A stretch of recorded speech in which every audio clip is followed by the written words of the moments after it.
Bonjour à toutes et à tous, ravi de vous retrouver pour ce nouveau JT Breton.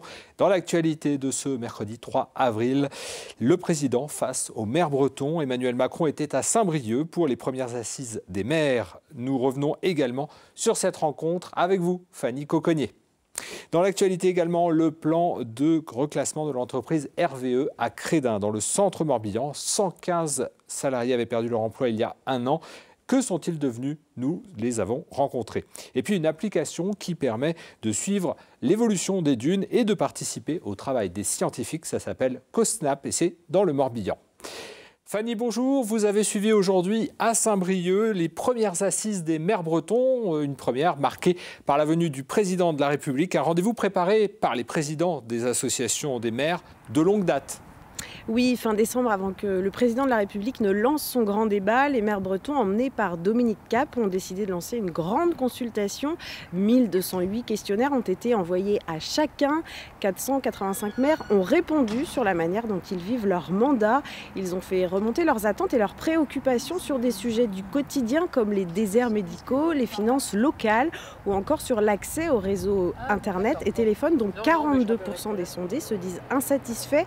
Et pour faire entendre ces propositions, un maire sur deux a fait le déplacement aujourd'hui à Saint-Brieuc. Alors au cœur des préoccupations, Fanny, il y a la décentralisation et le droit à l'expérimentation. Oui, voilà, au-delà de la décentralisation, les maires ont demandé à Emmanuel Macron de leur faire confiance. Ils lui ont rappelé qu'ils sont les acteurs qui connaissent le mieux leur territoire. Ils lui ont redit aussi qu'ils sont motivés par leur mission, mais qu'ils demandent moins de freins de la part de l'État. Ils demandent à pouvoir expérimenter la gestion de leur territoire breton avec ses spécificités, pas comme il serait géré en PACA ou en Île-de-France. Des demandes dans le droit fil de ce qu'avait avancé Emmanuel Macron dans son discours à Quimper, c'était en juin dernier. Il avait alors prôné l'acte 3 de la décentralisation. Quelle attitude a adopté le président de la République face à ce parterre de maires bretons ? Il faut déjà savoir que certains maires affichaient un peu de retenue face à la venue du président qui s'est invité à leur débat. Mais à son entrée, les 600 maires, debout, silencieux, écharpe sur l'épaule, ont marqué la solennité de ce moment unique. Et Emmanuel Macron les a écoutés assis au premier rang dans la salle, carnet sur les genoux. Il a noté les interpellations. Et puis pour alléger sa tâche, comme ils l'ont dit, avec le sourire, ils lui ont soumis des propositions très concrètes, comme faire de la Bretagne la première région fibrée de France, donner au préfet plus de marge de manœuvre dans les territoires ou encore faire une pause dans l'agrandissement des intercommunalités. Alors quelles ont été les réponses d'Emmanuel Macron ? Alors pendant plus d'1h30, debout, il a tenu à leur répondre point par point. Il les a confortés dans leur volonté d'expérimenter sur leur territoire, sur la volonté aussi d'aller vers moins de normes. Il leur a annoncé son souhait de modifier la Constitution pour aller vers une décentralisation claire des compétences, mais aussi des financements. Alors demain, ce sera une autre paire de manches pour Emmanuel Macron. Il visite les maires corses et cette fois, une journée île morte a été annoncée.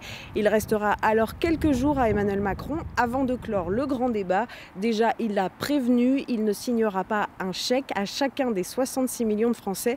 Il prépare déjà le terrain. Merci beaucoup Fanny. Et puis pour se poursuivre, nous allons justement revenir en images sur la venue du président de la République à Saint-Brieuc avec cette rencontre des maires bretons. Mathilde Kemener a recueilli les réactions des élus à la sortie de la rencontre justement. Lors des assises des maires de Bretagne organisées à Saint-Brieuc, le président Emmanuel Macron devait s'exprimer pendant une trentaine de minutes. Il a finalement répondu pendant 1h30 à chaque interpellation des élus bretons. Une bonne surprise pour le président des maires de Bretagne à l'initiative de ce rassemblement. Ce que j'ai retenu en positif, c'est on a demandé qu'il y ait que le préfet soit interlocuteur unique par rapport au service de l'État et pas l'ARS, les bâtiments de France, etc. Donc là, on aurait gain de cause. On a demandé à ce qu'on n'y croyait pas trop, à ce que des budgets d'État soient décentralisés et gérés au niveau régional, au niveau local. Donc il est favorable à cette démarche, donc c'est une avancée énorme. Sur les questions littorales, il a dit aussi qu'il voulait bien revoir la question par rapport aux îles notamment qui sont bloquées, îles et presqu'îles. Donc voilà, on va essayer d'avancer là-dessus. Donc il y a plusieurs sujets sur lesquels effectivement on a avancé. Beaucoup d'élus avaient des questions précises, comme la maire de Pontivy sur les transports en Centre-Bretagne. Le président de la République s'est dit favorable aux investissements dans les petites lignes SNCF et dans les transports collectifs comme des bus à hydrogène. C'est une part de satisfaction. C'est au moins, il prouve là qu'il nous a entendus. Pour le président de la communauté de communes du Crest-Braise, le problème, c'est avant tout la baisse des dotations de l'État. Aujourd'hui, il n'y a pas du tout de réponse technique à ce sujet-là. Il a en réalité rejeté la balle dans le camp aujourd'hui des élus. Quand on dit la baisse pour nous, c'est les 2/3 des dotations que l'on avait en 2012 qui ont disparu en 5 ans. Les élus bretons attendent désormais des actes concrets du gouvernement. Et pour continuer le retour en images sur l'actualité de ce mercredi 3 avril, c'est dans le 5 Info préparé aujourd'hui par Benjamin Bréon avec le concours des rédactions du Télégramme.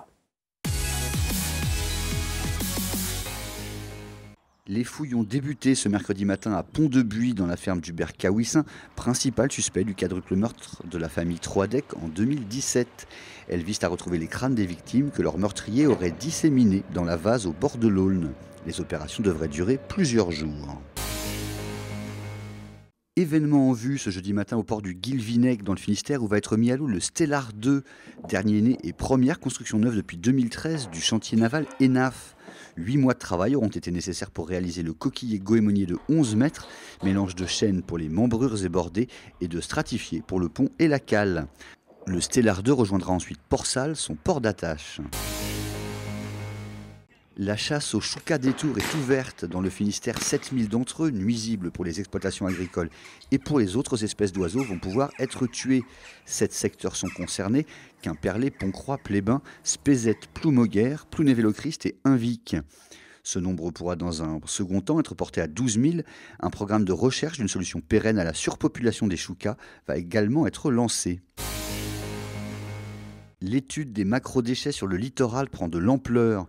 Sous l'égide du CEDRE, 4 sites bretons ont été sélectionnés pour des opérations de ramassage, de tri et d'analyse de ces déchets 4 fois par an. Le Cosmeur à Carantec, Tréguin, la plage de Bouédé à Séné et la baie de Penbé à Acérac. Objectif: étudier l'évolution de la pollution et l'impact des mesures prises, comme l'interdiction de la vaisselle jetable en plastique. Il est ainsi demandé aux promeneurs de ne pas les ramasser eux-mêmes sur ces sites. Enfin, brutale fin de mandat pour le maire de la Chapelle au Fils-Méen, près de Rennes. C'est lui qui avait fait une fausse alerte à la bombe à la gare de Rennes dimanche matin. Motif: il avait peur de rater son train. Son initiative avait provoqué d'importantes perturbations sur le réseau. L'homme, par ailleurs employé à la SNCF, a indiqué ce mercredi son intention de démissionner. À Crédin, dans le centre du Morbihan, il y a 1 an, l'usine RVE, Rohan Viande Élaboration, a été liquidée. Les 115 salariés ont été accompagnés vers d'autres solutions professionnelles dans le cadre d'un plan de sauvegarde de l'emploi. Alors, 1 an après, où en sont ces salariés? Fanny Coconnier et Karine Chevrelier en ont rencontré quelques-uns. Donc, tu me dis qu'il y en a 9 en recherche d'emploi. 1 an après la fermeture de l'usine RVE, les membres de la cellule de reclassement font le point. Sur les 115 anciens salariés de l'entreprise, 49 ont accepté l'un des 200 postes proposés dans d'autres sites du groupe. Le bilan est positif, plutôt positif. Beaucoup de nos collègues ont été reclassés en interne. D'autres personnes qui ont choisi l'externe ont trouvé assez facilement du travail par des formations. Nous sommes très peu à avoir choisi l'interne. Après, je pense que c'est plutôt... ça a permis peut-être à certaines personnes de faire des reconversions professionnelles, de quitter le monde de l'agroalimentaire, où certains n'ont peut-être pas trouvé, comme on dit, chaussures à leurs pieds, et se sont dirigés vers d'autres formations. Voilà. 66 se sont tournés vers l'externe, avec pour certains des véritables reconversions professionnelles, allant du transport à la restauration collective. Sortir de l'agroalimentaire, c'est également le choix fait par cette ancienne salariée. En décembre dernier, elle obtient l'agrément pour être assistante familiale. C'est une réflexion de ma part, où là est revenue l'idée, puisqu'il y avait quand même ce temps, mon âge aussi, qui était quand même, j'avais 53 ans à l'époque. J'ai essayé de tout mettre en œuvre pour pouvoir réussir dans mon nouveau métier, mettre une formation en place sur la petite enfance, l'enfance et l'adolescence, pour avoir les armes nécessaires et puis aussi les compétences nécessaires pour accompagner ces enfants le temps qui me seront confiés, au mieux que je pourrais. À ce jour, plus de 80% des anciens salariés de RVE ont sécurisé leur parcours. 9 sont toujours en recherche d'emploi. Et nous restons dans le domaine agroalimentaire avec la société Even qui dressait son bilan annuel d'activité. Et c'est la fin de l'hiver laitier. C'est en tout cas le discours que portait aujourd'hui le groupe agroalimentaire qui détient entre autres les marques Laïta, Paysan Breton ou Maminova. Après une année 2017 difficile et avec un prix du lait très bas, celui-ci est remonté en 2018 pour atteindre une moyenne de 342 € pour les 1000 litres. Une crainte en revanche pour le groupe, elle concerne le Brexit. Et en cas de no deal, l'impact se ressentirait jusque dans les filières de lait bretonnes. On écoute Guy Lebars, le président de la coopérative, au micro de Tara Lagoutte. Le nuage noir qu'on a aujourd'hui par rapport à plein de clignotants verts qui sont au niveau des marchés laitiers, 3% de la collecte au niveau européen va au niveau du marché du Royaume-Uni. Et 3%, il en faut beaucoup moins pour désorganiser les marchés aujourd'hui. Par exemple, pour Laïta, on a l'usine qui fabrique du brie à Ancenis, qui fabrique à peu près 25 000 tonnes de brie annuellement. Il y a 5 000 tonnes qui vont vers le marché du Royaume-Uni. Alors globalement, donc, c'est un marché de volume au niveau du Royaume-Uni, mais c'est aussi beaucoup un marché de valeur, qu'on a déjà perdu en partie par rapport à la dévaluation de la livre sterling. En certains endroits, le littoral breton est très fragile, notamment sur le risque de submersion marine. C'est le cas, comme ici, à la presqu'île de Gavre, dans le Morbihan, où des aménagements sont nécessaires pour enrayer l'érosion du trait de côte. Alors, pour mieux comprendre son évolution et trouver des réponses adéquates pour préserver ce trait de côte, des outils de surveillance voient le jour. Ce jeudi, un nouveau dispositif va être mis en place, notamment pour la plage de Gavre, et son nom s'appelle Coast Snap. Les explications de Mounsef Setradi. Il est maître de conférence à l'Université de Bretagne Sud, au micro de Karine Chevrolier. Le Coast Snap, c'est l'outil qui permettrait à chaque personne qui se déplace au bord d'une plage quelconque de prendre une photo de cette plage à n'importe quel moment de la journée, nous l'envoyer à travers une plateforme web, et cette image, elle va être ensuite réutilisée, retraitée, analysée pour qu'on puisse extraire des informations sur le trait de côte et l'aspect hydrodynamique de cette plage. Et donc du coup, chaque citoyen, quand il prendra une photo d'une plage, il participerait à la connaissance et au suivi de cette plage. Cette édition est terminée, merci de l'avoir suivi. Restez avec nous, tout de suite c'est l'Instant T. Xavier Patrijon reçoit entre autres une association de consommateurs et de producteurs bio qui s'appelle Languducteur à Languidic dans le Morbihan. Puis également la présentation du premier salon du livre à Pleumeur aux portes de Lorient consacré au voyage. Enfin, Xavier reçoit le professeur Francis Coudurand, le tabacologue du CHRU de Brest pour sa chronique santé. Et pour notre part, nous nous retrouvons demain à 19h pour un nouveau JT Breton. D'ici là, je vous souhaite une très bonne soirée.